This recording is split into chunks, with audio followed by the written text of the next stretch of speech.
आज के इस वीडियो में हम कुछ प्रिंसिपल्स के रिज़ल्ट देखेंगे और किस तरीके से आप उसको इजीली अप्लाई कर सकते हो उसको सीखेंगे। तो स्टार्ट करते हैं। सबसे पहले हमारे पास है maximum modulus principle.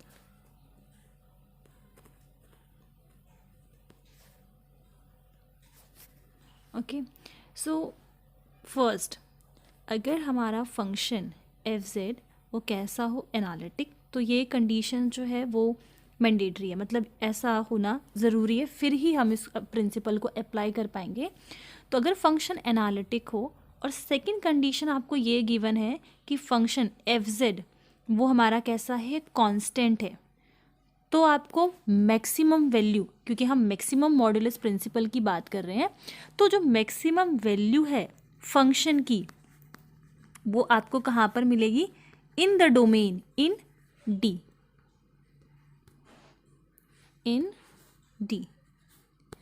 Okay, secondly ये हमारा फर्स्ट था। फर्स्ट केस में क्या है, फंक्शन का एनालिटिक होना ज़रूरी है, और अगर फंक्शन जो है वो कांस्टेंट हो जाता है तो क्वेश्चन आता है कि हमें कहाँ पर मिलेगा फंक्शन का, हमें मैक्सिमम वैल्यू कहाँ पर मिलेगा। तो कांस्टेंट के केस में हमें इन डोमेन मिलता है। अगर हम बात करें सेकंड, अगर फंक्शन नॉन कांस्टेंट हो जाए तो फंक्शन एफ जेड हमारा सेकंड केस में अगर मान लेते हैं कि एनालिटिक है, सेकंड ये ए कंडीशन, बी कंडीशन, उसका जो डोमेन है वो कैसा है, बाउंडेड डोमेन है,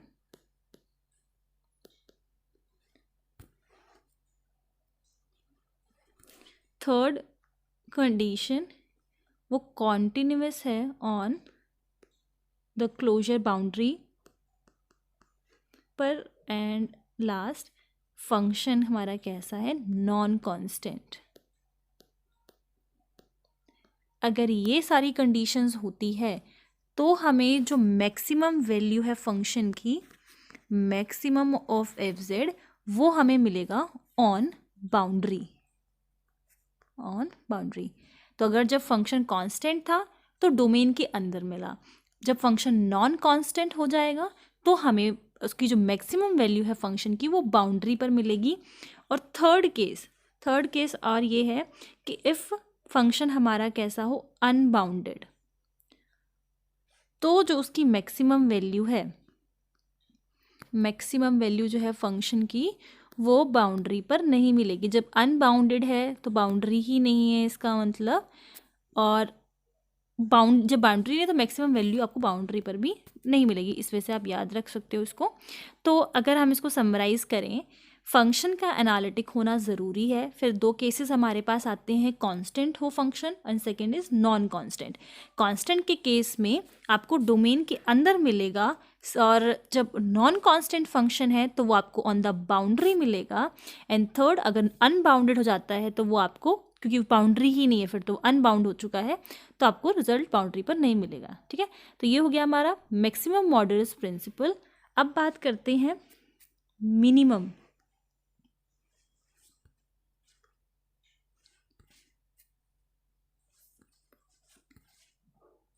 मिनिमम मॉड्यूलस प्रिंसिपल, इसकी भी फर्स्ट जो कंडीशन है वो यही है कि एफ जेड हमारा कैसा है, एनालिटिक है। ठीक है, सेकेंडली ये दोनों कंडीशन दोनों के लिए सेम होगी, एफ जेड जो है वो हमारा नॉन ज़ीरो है। देन सी जो कंडीशन है, फिर वो अगर मान लेते हैं कांस्टेंट, ये दोनों तो ज़रूरी है दोनों के लिए, चाहे वो आपका कांस्टेंट हो या नॉन कांस्टेंट हो। थर्ड कंडीशन अगर कांस्टेंट हो जाए, और इसमें थर्ड कंडीशन अगर फंक्शन हमारा कैसा है, नॉन कांस्टेंट। तो सेम वही, अगर फंक्शन कांस्टेंट है तो इस केस में जो हमें मिनिमम, क्योंकि मिनिमम मॉड्यूलस प्रिंसिपल है तो फंक्शन की हमें मिनिमम वैल्यू बताएगा। तो कांस्टेंट के केस में अगेन, क्योंकि फंक्शन कांस्टेंट है तो आप हमेशा आपको वही बार बार वही कांस्टेंट वैल्यू मिलने वाली है, तो इस केस में हमें इन द डोमेन मिलती है। और सेकेंडली जब नॉन कांस्टेंट हो तो ये हमारा आ गया minimum value of this if Z is on boundary.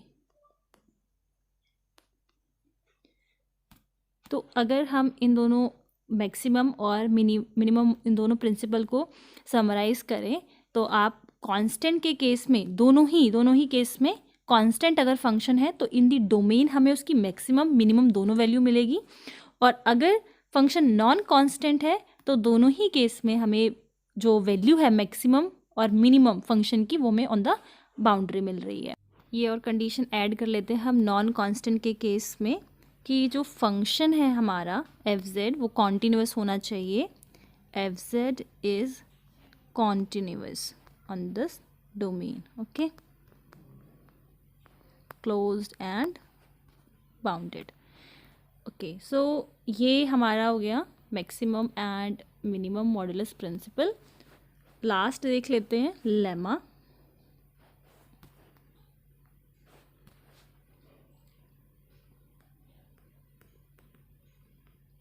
Okay, सो इस लेमा के अकॉर्डिंगली फर्स्ट कंडीशन वही हमारी सेम है कि फंक्शन कैसा होना चाहिए। फर्स्ट कंडीशन है f(z) should be analytic. Second condition जो आपका मोड z है वो अभी हमें गिवन है less than r। Third condition है 0 पर वैल्यू 0 आ रही है। एंड लास्ट कंडीशन ये है कि फंक्शन f(z) ये जो है वो किससे लेस है, m से लेस है। तो यहाँ पर जो हमें गिवन है वो तो हमें z के लिए गिवन है कि इस मोड की वैल्यू लेस देन r है, ठीक है, फंक्शन हमारा एनालिटिक है। जब इसकी आप फंक्शन पे वैल्यू बता रहे हो तो वो हमने बताया कि वो बाउंडेड है, m से बाउंड कर रही है। इफ़ ये सारे रिजल्ट होल्ड करते हैं तो हम यहाँ से क्या कह सकते हैं कि जो f(0) मतलब f(0) पे फर्स्ट ऑर्डर का जो डेरिवेटिव है that will be less than m/r। Second जो रिजल्ट हमें पता चलता है कि जो फंक्शन की वैल्यू है that will be less than m mod z/r। And last one is, ये तो जो दोनों रिजल्ट हमें पता लगे वो इनइक्वालिटी पर थे। अगर मैं इक्वालिटी का कोई रिजल्ट फाइंड करना चाहूँ, इक्वालिटी का रिजल्ट अगर हम देखें तो ये हमें मिलेगा इक्वालिटी पे मिलेगा f(z) is equals to m/r। यहाँ पर आ गया z और मोड हम हटा रहे हैं तो यहाँ पर e⁻i⁴, ठीक है। तो ये चारों कंडीशन होल्ड करने पर जो हमें 3 रिजल्ट फाइंड हो रहे हैं तो हम ये बोलेंगे ये 2 रिजल्ट तो हमें इनइक्वालिटी के मिल रहे हैं कि फंक्शन की वैल्यू इससे लेस हो रही है, और एक f(0) के लिए मिल रहा है कि इसका जो फर्स्ट ऑर्डर है वो किससे लेस होगा, और एक रिजल्ट हमें मिलता है इक्वालिटी के लिए अगर आप f(z) इज इक्वल्स टू में लिखना चाहो। ओके, सो जो स्वार्ट्स लेमा है और मैक्सिमम मॉडुलस प्रिंसिपल है उसका मैं प्रूफ ऑलरेडी डिस्कस कर चुकी हूँ, आप लोग प्लेलिस्ट में जाकर देख सकते हो। ये जो मैंने अभी आपको बताया वो डायरेक्ट रिजल्ट थे। जो CSIR के क्वेश्चंस हैं उसमें ये काफ़ी हेल्पफुल रहता है कि अगर आपको फंक्शन का नेचर पता हो तो हम ये फाइंड कर सकते हैं कि फंक्शन की मैक्सिमम या फिर मिनिमम वैल्यू कहाँ पर लाई करेगी। ओके, तो हम इसका डायरेक्टली इस्तेमाल करेंगे। नेक्स्ट वीडियो में मैं सारे क्वेश्चंस डिस्कस करूँगी इन टॉपिक्स से रिलेटेड, तो वहाँ पर आप लोग देख सकते हो, ये हम काफ़ी हेल्पफुल रहेगा। नेक्स्ट थ्योरम पे आ जाते हैं। अगर सिर्फ मैं लावलीज थ्योरम की बात करूँ तो उसका जो रिज़ल्ट था हमारे पास सिंपल ये था, जस्ट अ सेकेंड,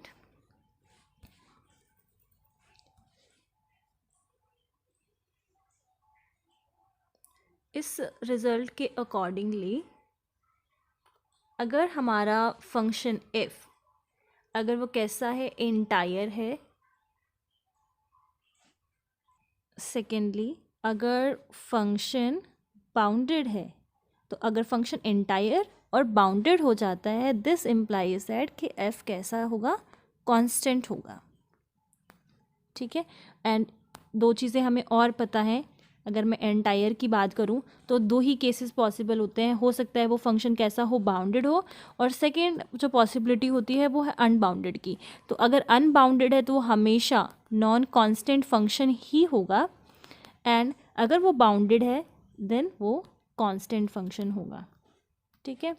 तो अब हम डिस्कस करेंगे लावलीज थ्योरम की एक्सटेंशन की। तो एक्सटेंशन क्या कहती है इस थ्योरम की, एक्सटेंशन ऑफ